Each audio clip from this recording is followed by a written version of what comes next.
As you might know, the electrical energy in my garage is created by solar energy, which on the other hand is getting stored in a big and heavy lead-acid battery.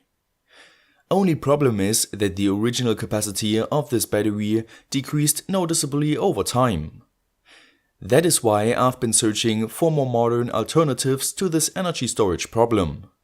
And what I found was the Tesla Powerwall, which is basically a container filled up with batteries, an inverter to supply mains voltage, and a cooling system.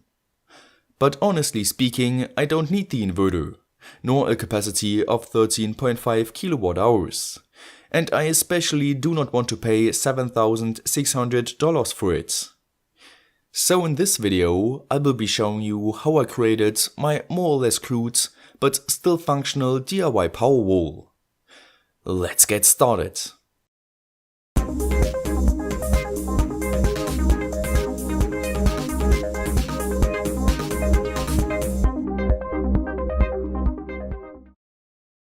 This video is sponsored by JLC PCB, whose offices were visited by more than 100 customers in the past year.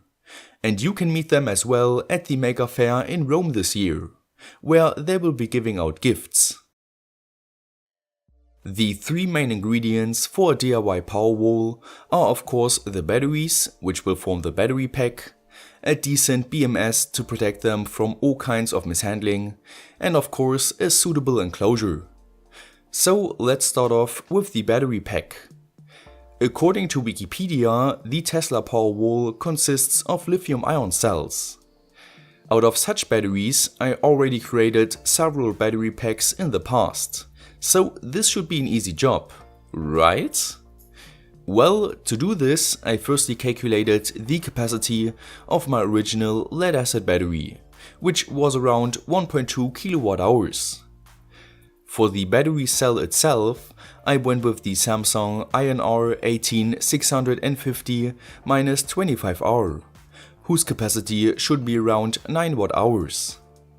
That means I would need around 134 of those cells, which would set me back around €448. Now that is of course pretty expensive in comparison to the cheap lead-acid battery. But then again, lithium-ion batteries offer a way better volumetric and gravimetric energy density, which means the final battery pack will be much smaller and lighter. But as I was about to order, I noticed that the cells do not perform well in cold conditions, which is a problem because temperatures in Germany can go down to -20 degrees Celsius in winter. That is why I started searching for a more durable battery type alternative and found LiFePO4 batteries, or lithium iron phosphate batteries.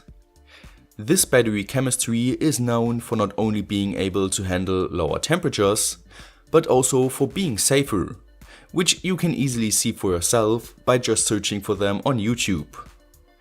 Another difference is that LiFePO4 offers a slightly different nominal voltage, which actually makes it more suitable to be a lead-acid replacement. And also the charging voltage is a bit different, but a constant current, constant voltage method is still recommended for charging. However, the only reasonable LiFePO4 cells I found were these, with a capacity of 19.2 Wh at a price of €9.19 if I order 63 of them, which I would require. That would equal around €580, which was a bit too pricey for my taste.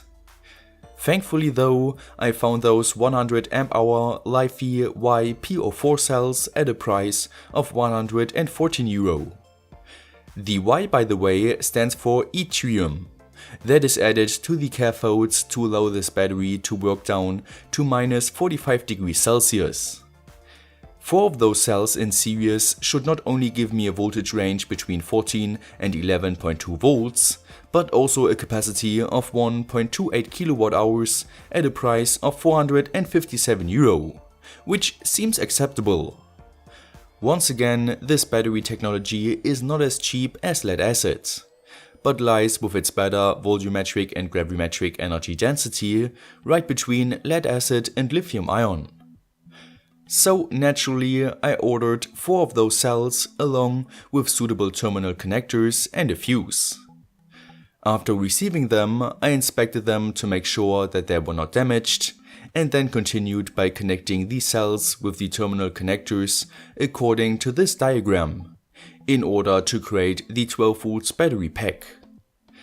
As soon as I was sure that all the voltages at the battery pack were correct, it was time to choose a suitable BMS, which should at least feature an overvoltage, undervoltage and overcurrent protection, along with a balancing feature to keep all the batteries at the same energy level.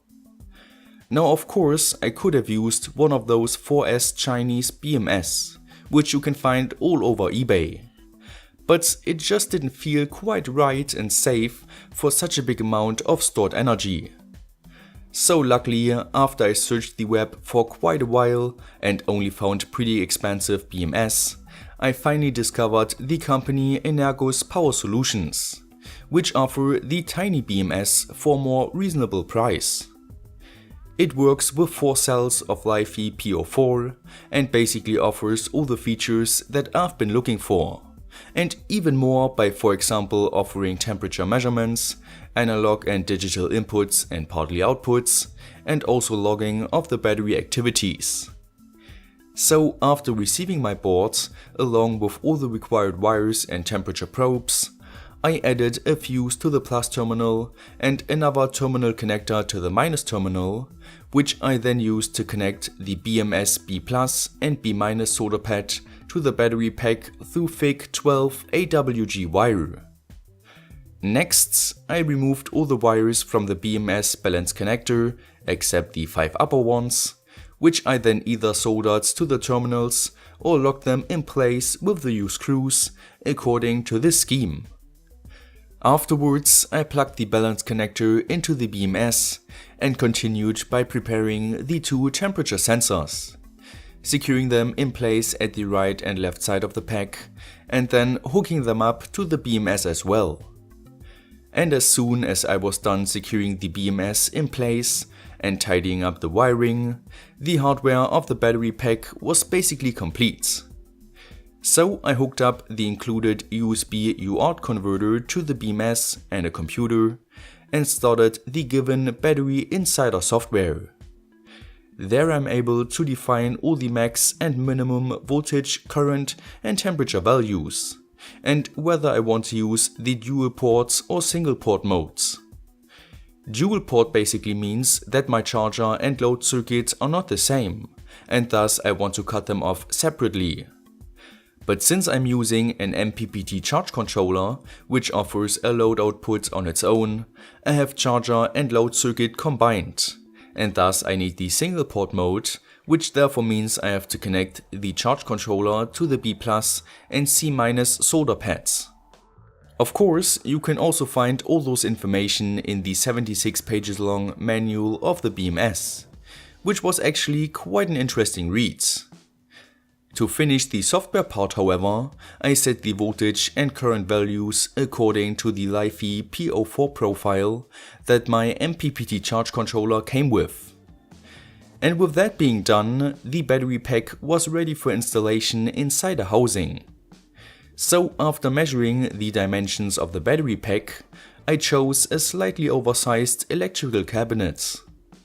As you can see, it is not only made out of tough steel sheets and thus weighs a ton, but it also fulfills all kinds of safety standards, which is always nice to have. And of course, the battery pack fits effortlessly inside it, which means it was time to drill a big hole in the bottom lid of it in order to mount a cable feed through, and then I continued by drilling 4 holes for the cabinet into my garage wall and then securing it through the help of plastic anchors and big screws. Next, I prepared 2 conduit pipes, which through the help of pipe clamps I then secured to the wall as well. Last but not least, I guided thick wire into the electrical cabinet, placed the battery pack inside it and hooked the B+ and C- pads up to the wire, which I then connected to the charge controller. And with that being done, my rather crude Powerwall was complete.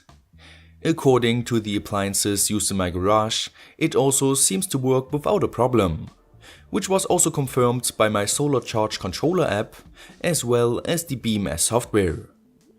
Now granted, my solution is a tiny bit more expensive in comparison to the Tesla Powerwall when we look at the kWh per euro.